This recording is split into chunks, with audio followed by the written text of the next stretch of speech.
Before we dive into heart-pounding dog stories, make sure to subscribe to my channel.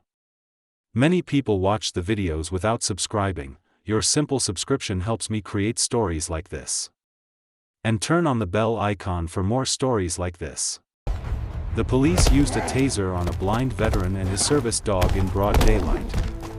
No warning. No crime. The crowd screamed.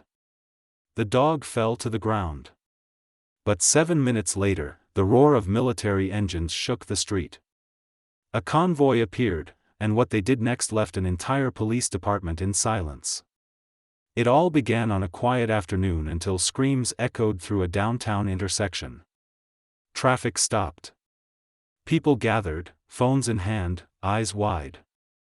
In the middle of the chaos stood an elderly man wearing a worn military uniform. His white cane trembled in his left hand. In the other, he held the harness of a German shepherd wearing a blue vest that read, K9. Patrol cars surrounded the scene, lights flashing, doors slamming. An officer shouted, "Drop the dog."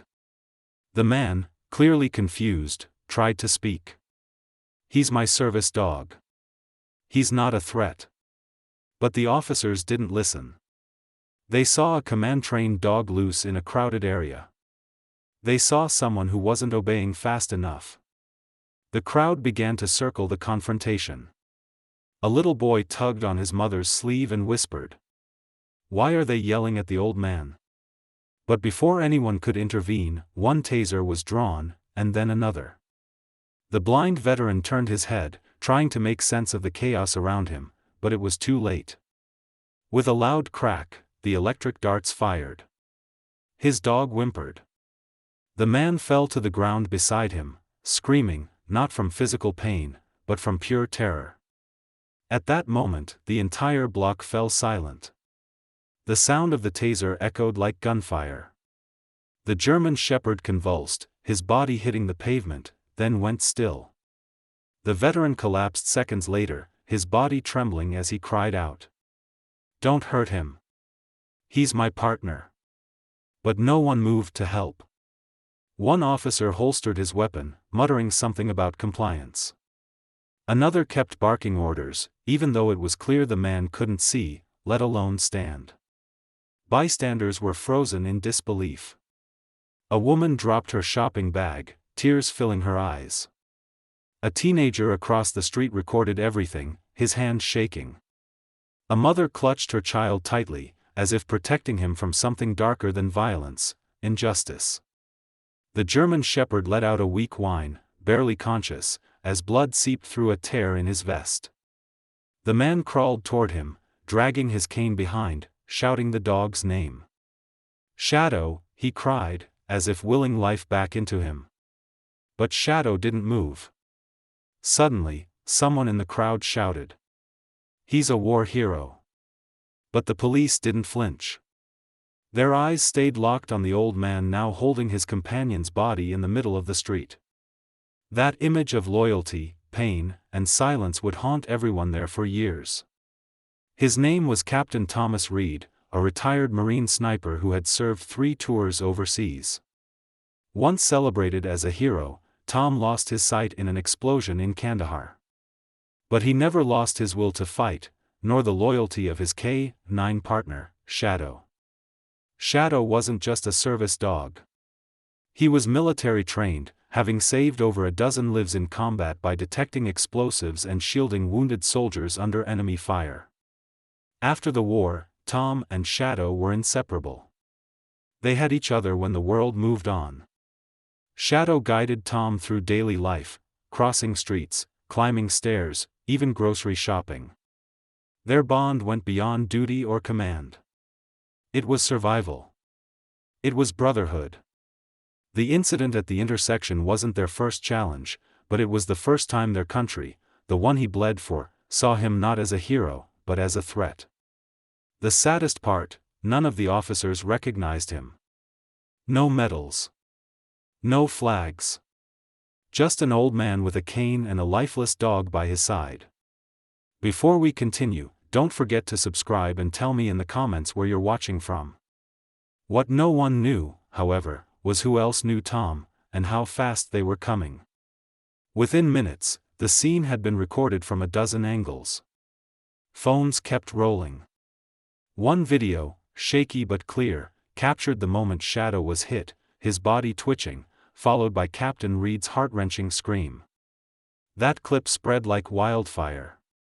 First through small groups, then across every social platform. In just 20 minutes, it hit 1 million views. The media jumped on it immediately. Local reporters rushed to the scene. Some witnesses gave tearful interviews. One woman sobbed on camera.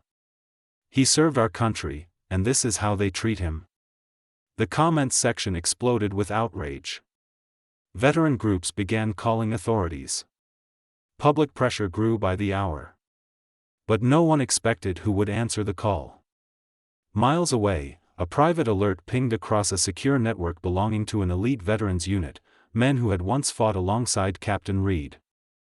They hadn't heard from him in years. But when they saw his bloodied face, his wounded dog, and the headline below, one message was sent: "Mobilize now." And that's when the convoy moved. Minutes after seeing the video, they mounted armored trucks, jeeps, and motorcycles. No press releases. No calls to headquarters. Just one mission: get to Tom. 7 minutes after the story hit national news, the convoy arrived. Engines roared down Main Street, tires screeching as they formed a barricade at the intersection. People ran. The officers on scene turned toward the noise, confused, then stunned. These weren't local units. They weren't police. But their stance, their gear, their presence said it all. Men stepped out in formation, bearing patches from units that hadn't officially operated in decades. One of them, tall, with a gray beard, walked straight up to the police captain. "You just assaulted a decorated blind veteran and his war dog," he said coldly. "This street is ours now. Step aside." And for the first time that day, the officers didn't move. The air was thick with tension. Civilians backed away, holding their breath. The senior officer, Major Briggs, stepped forward again. "Captain Thomas Reed," he said firmly, pointing to the bloodied man still clutching his dog, "is a Medal of Valor recipient. You just tasered a man who dragged 2 soldiers from a burning Humvee under enemy fire. You tasered his dog, who has more confirmed rescues than anyone here could ever count." No one spoke. Then Briggs pulled out his phone and played the viral video aloud, letting everyone hear Shadow's whimper and Tom's scream again. "Federal authorities are on their way," he added. "Internal Affairs, the Department of Justice, and will be right here when they arrive." An ambulance pulled in behind the convoy. Paramedics stepped out, and Briggs knelt beside Tom, placing a firm hand on his shoulder. "You're safe now, Captain. We've got you." As medics lifted Tom and Shadow onto stretchers, the convoy stood guard, silent, motionless, unyielding. In the hours that followed, the world watched closely. News helicopters circled overhead. Reporters crowded the sidewalks. The convoy remained, a wall of honor between the police and the man they had wronged. Official statements came quickly, but none could erase what the world had already seen. By nightfall, 3 officers were immediately suspended. The police chief issued a televised apology, but the outrage was unstoppable. Protests formed outside City Hall, not violent, but silent. Hundreds of veterans stood shoulder to shoulder, holding flags upside down, the military signal for distress. At the hospital, Captain Reed slowly regained consciousness. His first words weren't about pain or justice. They were about Shadow. "Is he okay?" he whispered. The veterinarian treating Shadow smiled. "He took a hit, but he's strong, just like his partner." A nurse brought Shadow into the room, bandaged but awake. His tail moved weakly. Tom reached out, tears in his eyes, and rested his hand on the dog's head. "He's not just a dog," Tom said softly. "He's my eyes, and my heart. At that moment, no one needed to say another word. If this story moved you, don't forget to like, share, and subscribe. And tell me in the comments, if you were in Captain Reed's place, would you forgive, or fight?